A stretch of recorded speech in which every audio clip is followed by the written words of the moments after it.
This episode, Ancient Answers to the Meaning of Life from the Primordial Protocol series, is brought to you by Vizkard Studio. Welcome to the deep dive. Today, we're taking a journey way back in time. We're going to explore humanity's very first attempts at answering life's biggest questions. Yeah, the really big ones. Where do we come from? How should we live? What happens after death? Exactly. These aren't just modern curiosities. They are ancient quests. For sure.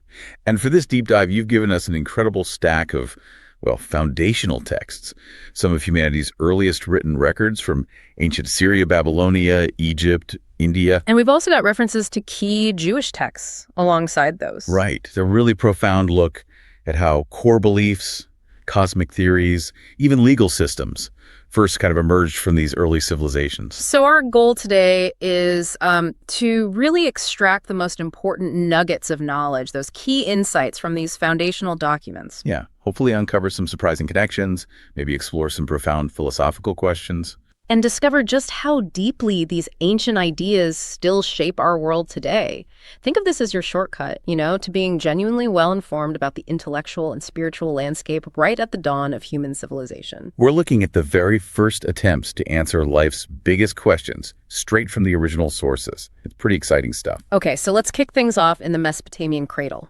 Land of rivers, where creation itself began, not with some quiet divine word, but with, a dramatic clash. We're diving into the Babylonian account of creation. Right. Imagine this. Long, long ago, there was no heaven, no earth. Yeah. Just primeval waters. You had Apsu, the ocean, and Tiamat, confusion. Their waters just mingling, no fields, no names, just wet chaos, basically. Sweet chaos. I like that. And what's truly profound here is how this myth sees order coming out of that primordial, frankly terrifying void. Tiamat wasn't just sitting there. She birthed monstrous beings. Yeah, creatures with dread splendor, like scorpion men, dragons, stuff to fight the younger gods.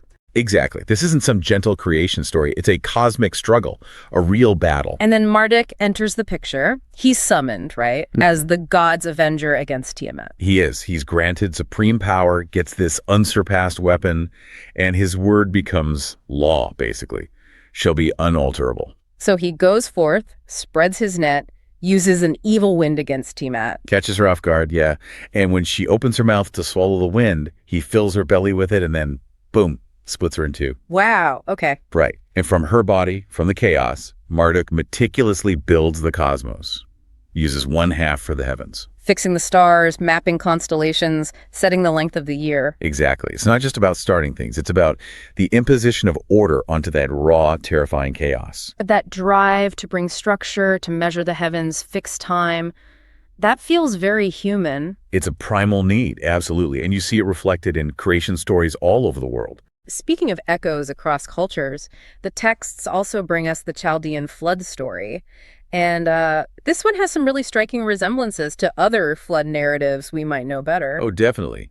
The god Ea secretly warns a man, Atrahasis. In a dream, right.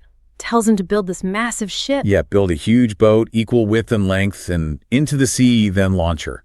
Very specific instructions. And Atrahasis listens. Gathers his family, possessions, cattle, even the workmen who helped build it. And then the deluge hits. A destructive rain sent by he who lights up the darkness. The terror is described as immense. Atrahasis fears the dawn itself. And the weather god Raman is thundering through it all. The destruction is so total, even the gods get scared. Yeah, the text says they cowered like dogs lying on the ground. Even the gods were terrified. Enlil, the god who ordered the flood, is furious that anyone survived. But Ea steps in, reveals he just let Atrahasis see it in a dream, kind of smoothing things over. Right. And the outcome is fascinating. Atrahasis and his wife are blessed, made like unto the gods, and sent to live afar off at the mouth of the rivers. The similarity to other flood stories really makes you wonder, doesn't it? About shared history or maybe just these deep human stories. It absolutely does. Is it a shared memory? An archetype? It's a fascinating question. And these texts aren't just about creation and destruction. They also give us these hero archetypes, these epic journeys. Like the legend of Sargon. Exactly. Born of a princess, father unknown, put in a basket of rushes, sealed with bitumen, cast into the river. It's the classic hero origin almost. Found by Aki, the water carrier, raised as a gardener. But then, through divine favor from the goddess Ishtar, he rises up to become the king of Agad. It really shows their belief that destiny, maybe with a bit of divine help, could overcome humble beginnings. And then there's Ishtar's own journey, her descent into the netherworld. It's incredibly dramatic. She demands entry to the underworld, the land of no return. And at each of the 7 gates, the guard strips her of an ornament. Right. It's not just humiliation, it's symbolic. Her power is diminishing with each gate. And the consequences back on Earth are severe. Devastating. The text says, the bull has not served the cow, nor the ass the she-ass. No male has approached the female.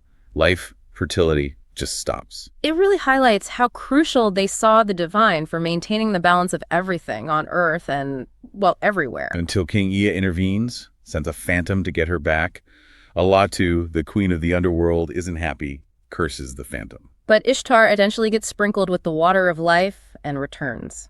Balance restored. Yeah. These stories, they're more than just myths. They show ancient understandings of natural cycles, the link between gods and mortals, and what happens when that balance gets upset. So we've seen these big cosmic questions, these heroic figures, but these civilizations were also figuring out, the day-to-day, how to live together, how to govern. Absolutely. These records give us a glimpse into their earliest ideas about morality, law, and even deep personal spiritual struggles. We see practical laws, things about returning dower, adjusting it based on property, how to handle disputes, real-world stuff. And beyond the practical, you have the penitential hymns. These are incredibly personal. Yeah, you hear the priest lamenting for someone, and the person themselves openly confessing sins, expressing this bitter sorrow. Here's is their food and drink, a heart that never rejoices.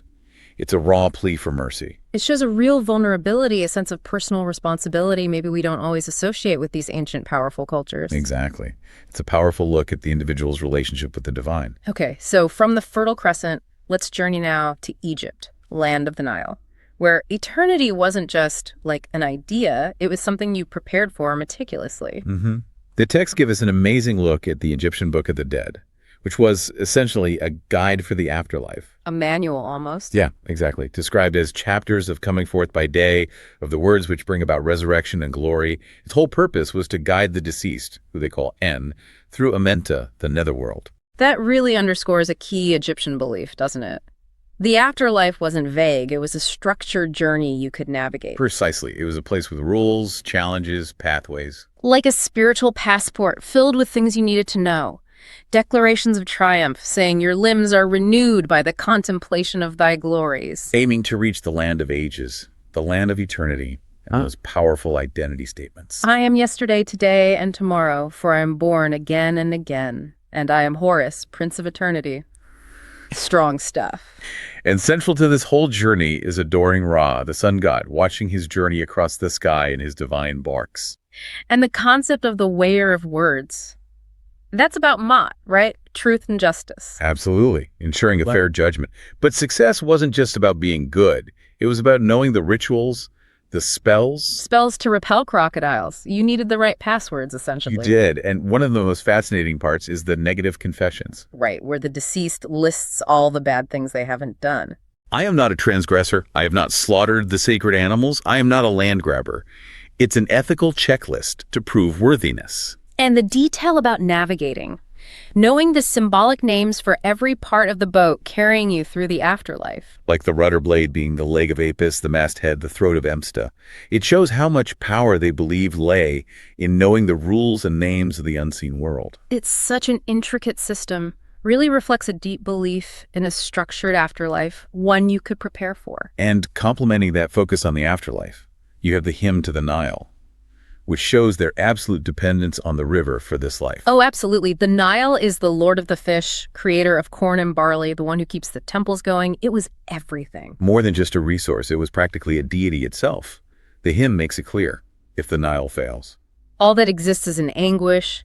The faces of men waste away. Total disaster. But when the Nile floods properly, it brings joy, fills stomachs, makes spines happy, lets every jawbone crush its food. It's such a powerful picture of how a natural force could be seen as divine, the source of all life and prosperity. That connection between the physical and spiritual seems so strong there.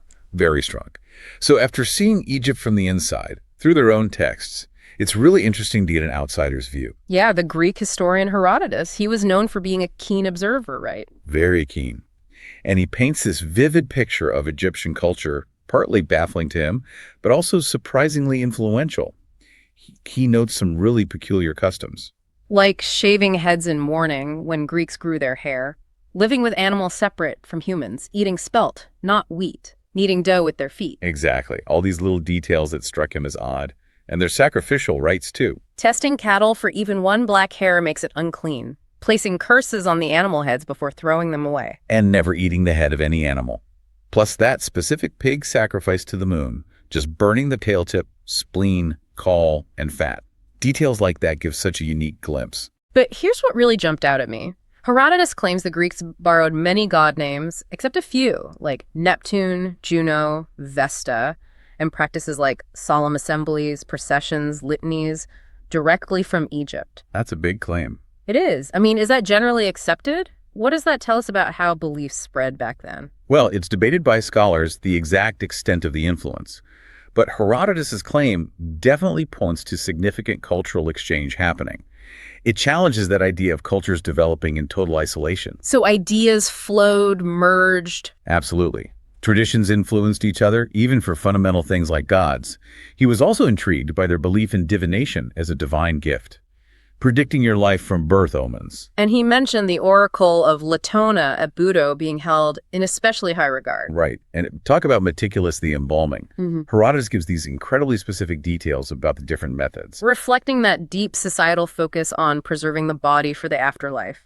Elaborate brain removal for the rich. Natrum treatment for 70 days, wrapping in linen. Simpler methods involving cedar oil or even just a clyster for the poor. Different tiers. And he even noted they'd delay embalming women of rank, apparently to prevent indignities. The level of detail is amazing. It is. And he mentions unique animals, too. The sacred crocodile, its little bird friend, the trochilus, cleaning its teeth, the mythical phoenix. And those unique papyrus boats with the stone dragging behind to keep them straight in the current. It paints this picture of a culture where nature, ritual, daily life, it's all interwoven, seen through the eyes of this very observant Greek traveler. Okay, shifting gears now, let's move towards Indian wisdom. The texts start by briefly referencing the Jewish foundational texts. Right. We're not diving deep into them today, but it's important to acknowledge their presence: Genesis for creation, the Pentateuch, historical books like Joshua, Kings, the Psalms, the Prophets, laying down another ancient tradition. Absolutely, signifying that deep history, even as we explore parallel streams of thought in India. Exactly.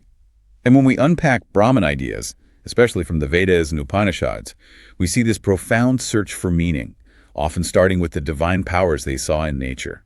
The Vedic hymns address forces like Vata, wind, Agni, fire, the Maruts, storm gods, Rudra, lightning god. It's the worldview where divinity is right there, in the elements. And one of the most moving hymns is the Hymn to the Unknown God, asking that question: who is the god to whom we shall offer sacrifice?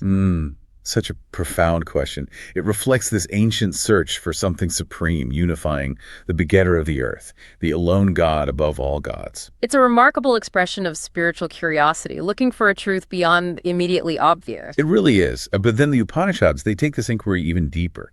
They dive into the nature of the self, the ultimate reality Brahman. Like in the Katha Upanishad, with the boy Nakiketas. Yes, Nakiketas confronts death itself. And his third boon, the big one, is to understand what happens when a man is dead. Some saying he is, others he is not. The great mystery. And death is reluctant. Calls the subject subtle, not easy to understand, offers him worldly stuff instead. But Nakiketas insists. He wants the real answer. So death eventually teaches him that the self is inconceivably smaller than what is small, and you can't get it through argument, only through teaching from someone who knows. Right. And this self, it's immortal, not attached to things. It can even create chariots, horses, and roads while you're asleep. And the ultimate goal.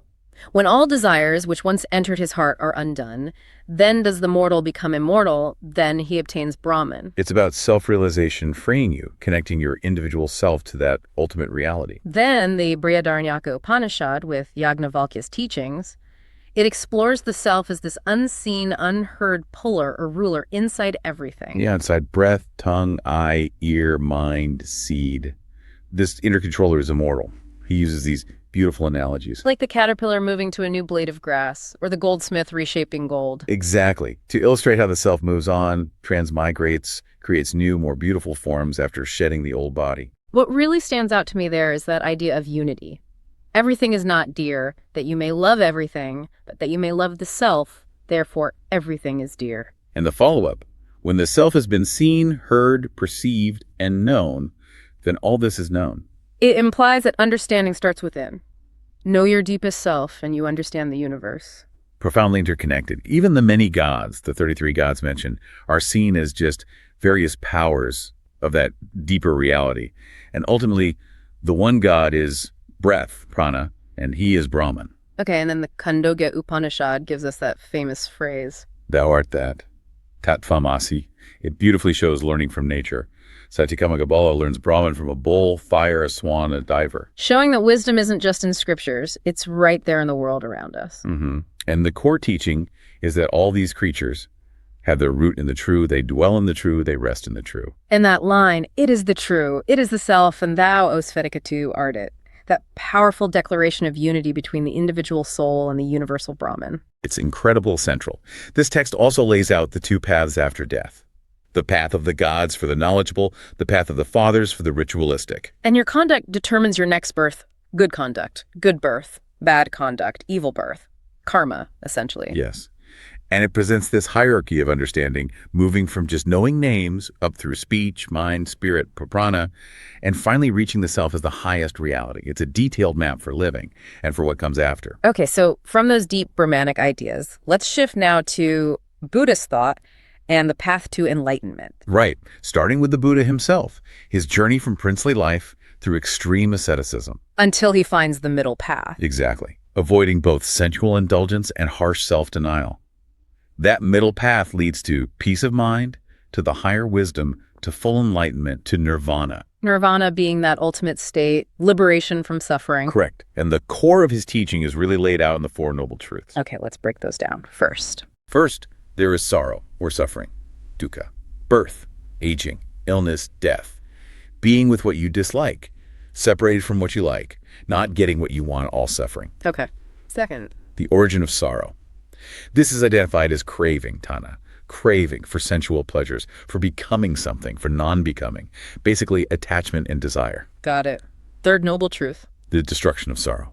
This is possible through the complete cessation, abandonment, and letting go of that craving. And the fourth must be how you do that. Exactly. The way, which is the noble eightfold path. Right views, right aspirations, right speech, right conduct, right livelihood, right effort, right mindfulness, right meditation. A whole framework. A complete ethical and mental training guide. Now, what's also really insightful is Buddha's critique of the Brahmanical claims of his time. Ah, right. He challenged the Brahmins who said they knew Brahma, the deity, and the path to union with him. But who had never actually seen Brahma, neither had their teachers nor their teachers' teachers, going way back. He used those analogies, right? Like longing for the most beautiful woman but having no idea who she is or where she lives. Or shouting for a riverbank to come over so you can cross.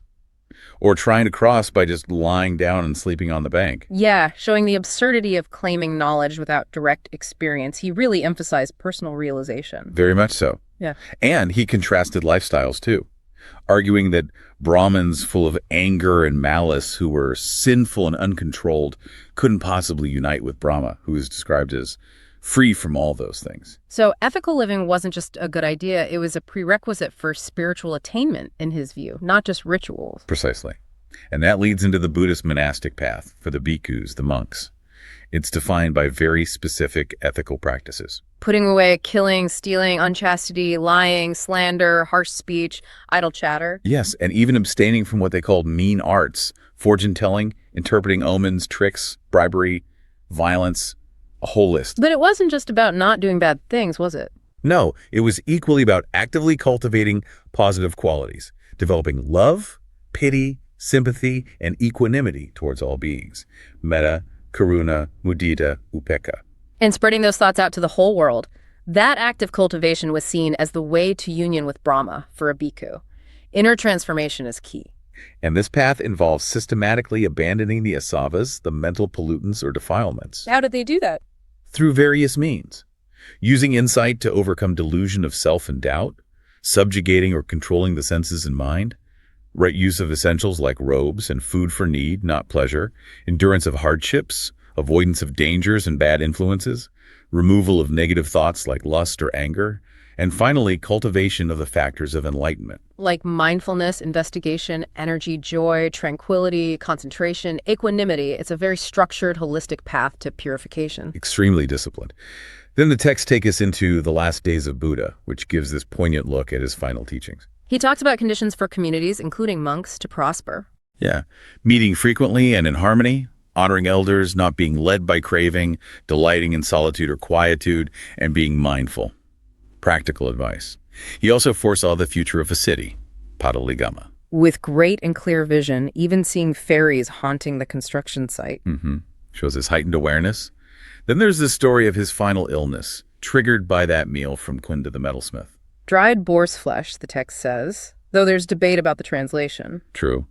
But even in severe pain, Buddha tells Kunda to bury the leftover food. Still compassionate. And his calmness during it all is astonishing. Right. The text compares him to another sage, Alara Kalama, who was so absorbed in meditation he didn't see or hear 500 carts pass by or even notice a huge storm. Buddha, similarly, is described as hearing nothing during his illness, showing profound detachment.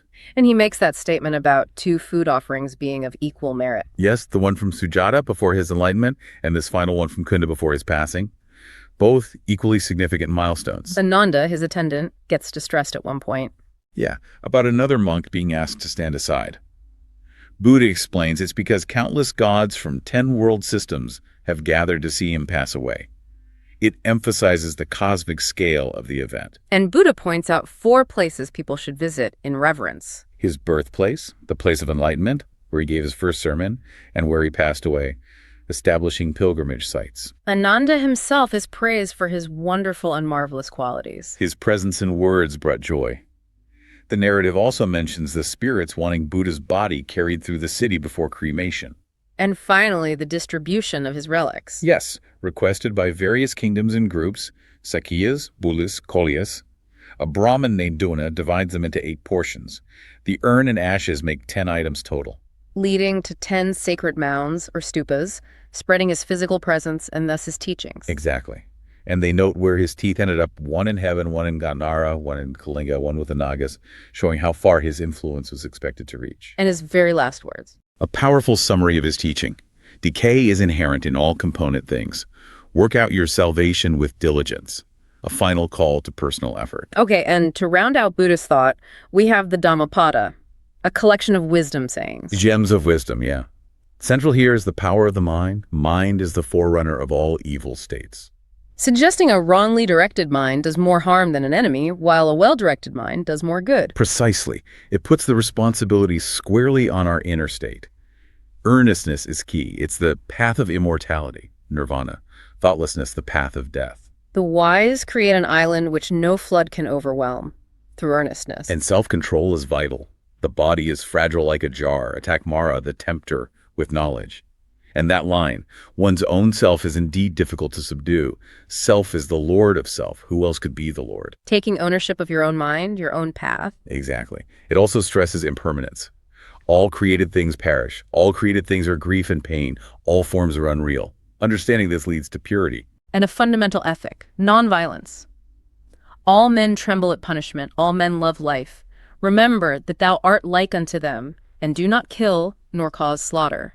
A deep call for empathy. And finally, the Dhammapada redefines what a true Brahmana is, not by birth, but by inner qualities. Free from passion, not clinging to pleasures, knowing the end of suffering, tolerant, free from anger, hatred, pride, envy, calling nothing his own. It's about virtue, not lineage. And it ends by reiterating the Eightfold Path is the best way, but You yourself must make an effort. The Tathagatas, Buddhas, are only preachers. the responsibility is yours. It's a powerful conclusion.